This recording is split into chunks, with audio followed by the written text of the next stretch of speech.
Hi friends, this is Katie from the Parish Group here with another edition of the Slate 101 series.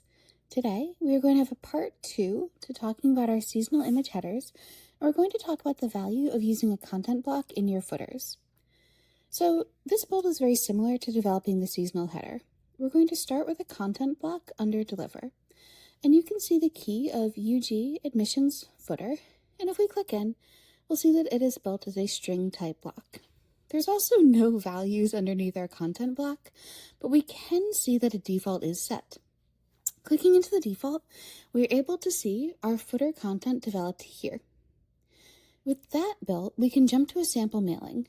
We have a dummy query with a filter and an export, just to make sure that we have all the working functionality. I did try to test this without any exports and ran into an error message. So, in this build, we don't actually want the content block values to match anything from our query. So in the message body itself, we're going to use footer and then reference our content block.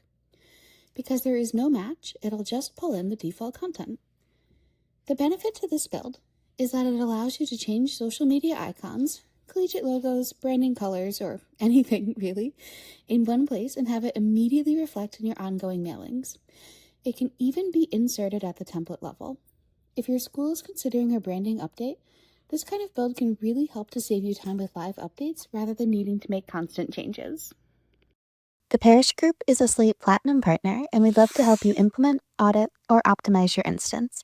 Reach out at success@parishgroup.com or call us at 828-505-3000.